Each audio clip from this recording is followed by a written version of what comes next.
Hey, so I'm on my way to take my NCLEX, finally, and feeling pretty good. I was taking New World. I finished all my Kaplan Key Bank questions, and then that ran out, so I decided to cash in on some U World. I paid about 150 bucks for that, and I've been studying that ever since. I think I like their rationales are pretty poignant, and then they tell me everything I need to know. And plus, they have an option for me to save notes so that I can look at them later. So what I did was I would study each and every test, maximum 75 questions, 25 if I was feeling lazy, and I would try to do about 1 to 2 of those a day, and I would go over each of the rationales, and then I would basically look over what was wrong, what I did wrong, and also what I did right.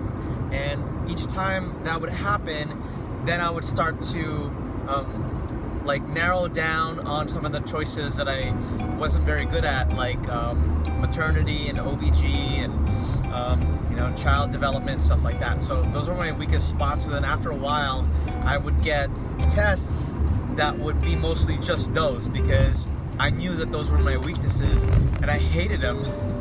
So I would make like small tests of those and just study them over and over. So every time, at least for the past week, I haven't been scoring very high, and I would only have done that rarely. I know some of these YouTubers will say, "Oh, I always score very high," and blah blah blah. They're much better studiers than me, because I would mostly always just be high, and I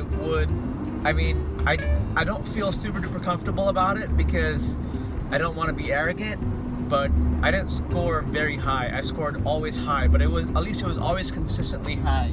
Like I was always above the average. So that's what's making me feel confident about going into this test. But I'm not too confident because I don't score perfect every single time. Like with all the SATA questions, I only get half of those right.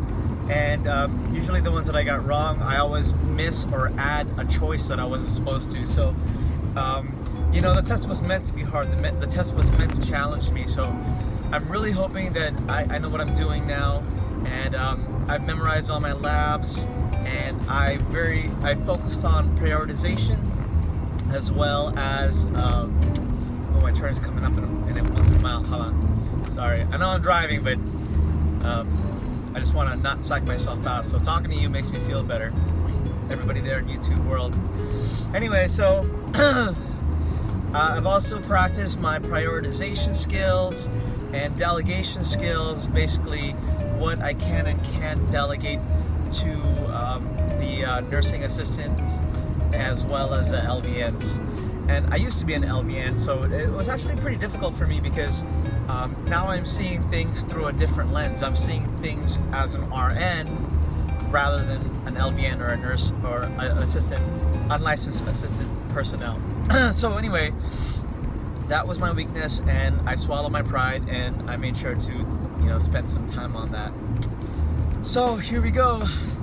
I have a lot riding on this test. If I don't pass it, I will be not only humiliated, and I also didn't get my ICU interview, so I do have a case manager position that somebody has offered me, and it pays really well. Almost as much as my friends who made it into the magnet hospitals, but my friends who made it into the major hospitals, they have to work nights. So I think I don't mind paying like about making like $1 or $2 less than them, just so I can have a 9-to-5 job and have the weekends off to spend time with my friends. I think that's going to help me keep on focused on getting my nurse practitioner degree. But man, it just seems so fun and exciting to become a BSN now, and to become an RN, to be able to get a job where you're actually working with patients that really need your help. So here's my exit, and I really, really hope that I make it. I bought some nuts, and I'm gonna leave my watch and my cell phone in my car, and I wonder if they'll let me look into flashcards. But anyway, I'm here 30 minutes early, like they said they wanted me to, and we'll see where it goes. Oops, I got low battery. So anyway, wish me luck, you guys. I appreciate you following me, And I appreciate your words of support, and good luck with your own nursing adventure. Thanks, and see you later. Alright, so I just finished my exam. When it hit the 75th question, I kept going and I felt so bad. So I raised my hand and then went to the bathroom. Luckily, I had brought my snacks, and I had nuts and some berries and water. And I just kind of had to re-psych myself up. So after that, I went back, and then I hit 90 questions, and then the test stopped, and then it had me go through a different test, which was more experimental. It involved a lot more moving stuff around, and then more diagnosing and anticipating the providers' clinical interventions and prescriptions. And so you basically had to diagnose what the patient had based on the charting. So it was really cool, experimental. So that to me was a sign that my real test had ended, and that the experimental test was just used for the NCSBN test makers, so they could see what else they could do to change the future tests. So that didn't apply to me. And I always thought that the test ends at 75 questions exactly, but I don't know, maybe there was like 15 questions that was experimental that I was answering that didn't count toward my test. Anyway, I feel pretty good about the exam, but there is still a possibility that I didn't pass. So I look back, I raised my hand, I got escorted out of the test site. I saw that there was a few other nursing students or nursing graduates that were taking the NCLEX, and yeah, I was there for a pretty short time. I would say, let's see, I was there at 12:30. I'm leaving at 2:30 now.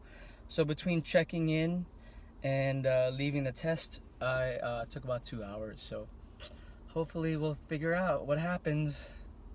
My job depends on it. Well, my future job does, and my career. Woo! Testing sucks!